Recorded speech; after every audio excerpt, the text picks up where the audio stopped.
So what an AI will never give you is that kind of authenticity that comes from a creator that is creating something hopefully beautiful to show people, and that's their kind of interaction with the brand and how they think about the brand, and they're sharing that with the world. And the AI is never going to replace that.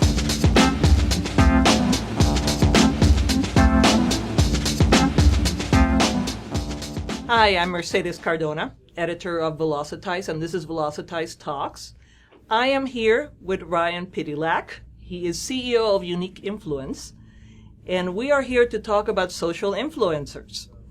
So I know you wrote a piece recently about how social influencers are a wasted opportunity for marketers.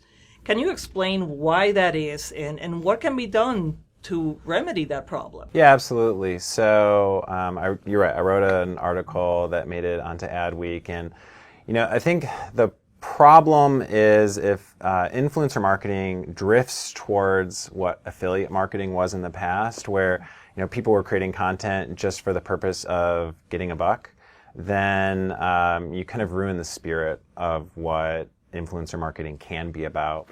So that's one area where I think it's a challenge that we need to make sure that we're not falling down, we don't go down that path.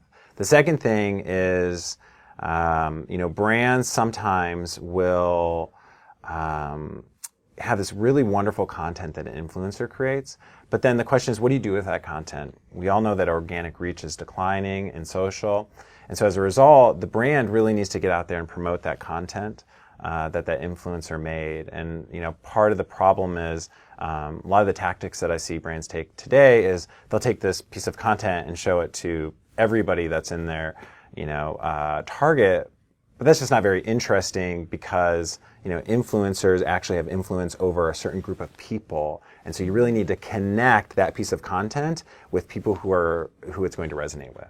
Mm-hmm. We keep hearing about how the consumer is much skeptical. Millennials have this great BS detector. What does that do to influencer marketing? I mean, they know they're being marketed to via their social influencers. Won't that eventually undercut their influence? So I'd kind of question whether or not millennials, have a good BS detector. So, they may, but in some cases, like what happened with all the fake news that went around during elections, it was really hard to tell for anybody, I think, regardless of your age. Second is that, the content that influencers create, as long as it's authentic to them and it feels authentic and it just actually is because this is something that they're passionate about, then that should come through. And so I don't think there's anything to be skeptical about because it's somebody who's creating something beautiful for the brand that they are showing their fans and showing other people. And I just don't believe that people don't want to see content like that. I think it's fun and it's interesting and it's the type of content that I would want to consume. But you mentioned fake news, Yep. And there's been a lot of use and abuse of social media recently and a lot of talk about whether it's even valid and whether it should be more authenticated or controlled. And do we risk losing social media as a channel? Is it in danger of becoming kind of like spam or telemarketing where people tend to consider it a pest and ignore it rather than engage with it like we expect them to? Yeah, well, okay, so this is a big problem. And this is like I mentioned the last thing I didn't really think is a huge problem, but this is a big one. And even Zuckerberg said this year for what he's trying to figure out for Facebook is how to solve this problem.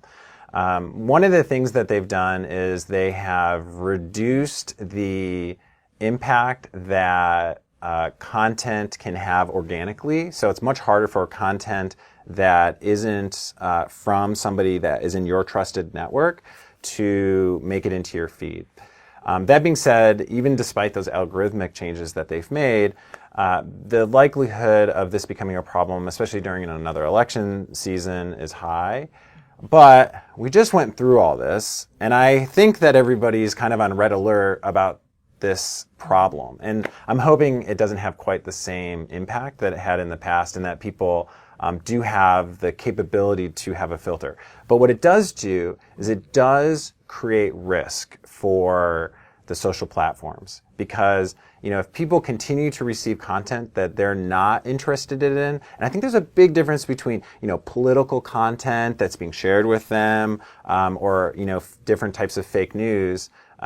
That is very different from a brand's content and the type of content an influencer would create. And hopefully this content is like visually appealing and actually resonates with them and is the type of content that they would want to see from a brand that they would love. And so I believe that as long as the platforms do a good job of keeping the bad content off and doing a much better job than they did in the last election season, then we'll be in good shape. So speaking again of social influencers and technology, what's going to happen as more users adopt platforms based on AI and voice response like Alexa and the various others? Are social influencers going to lose some of their influence when AI is making decisions and recommendations for you based on your likes and dislikes anyway? Yeah, I mean, I love what's happening with voice, and I also love what's happening just all around the ability to interact with an AI to get recommendations and just make your life so much easier. I have Alexa at home and a 2.5-year-old son, and so the ability to turn on Spotify easily is just amazing. But I don't think that replaces the human connection. So what an AI will never give you is that kind of authenticity that comes from a creator that is creating something hopefully beautiful to show people, and that's their kind of interaction with the brand and how they think about the brand, and they're sharing that with the world. And the AI is never going to replace that. Now, I do think that the AI will increase in its influence, but much like how I think about the decisions that I'm making along the path of buying something or going to a particular location, there are lots of signals to that. And so I think that it's another signal, but it certainly is complemented and will continue to be complemented by what true humans have to say.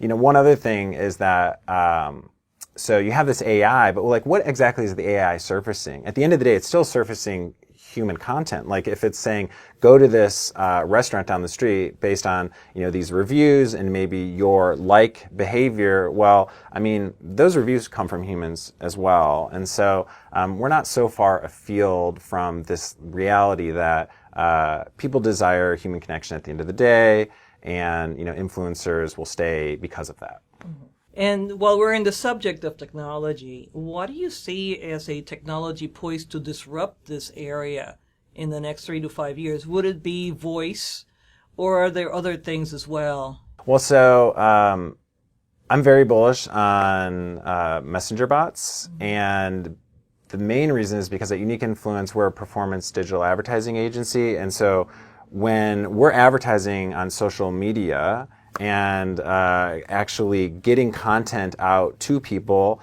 the ability for that to then turn into a chat conversation that then could be automated, and you could have a personalized experience but done in an automated way, is a very scalable solution for a brand that's trying to communicate a message to a consumer.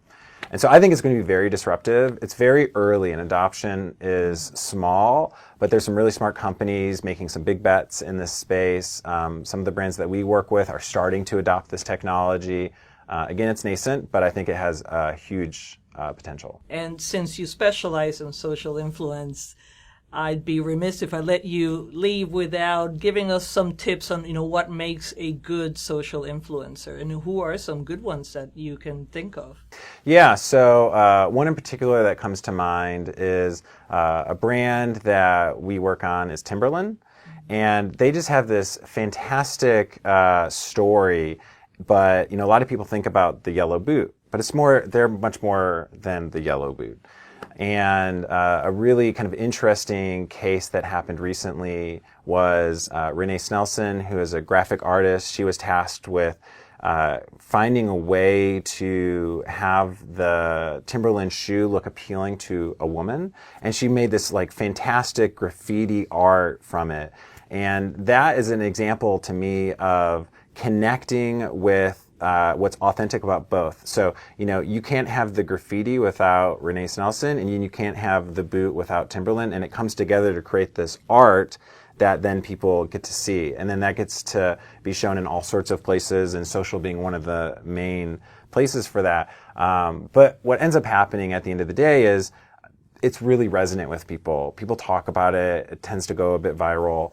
And the brand gets a lot of value from that. And so does the artist, because they've created something beautiful that represents the shoe. And so, art can come in lots of different forms, photography, video, or a great story.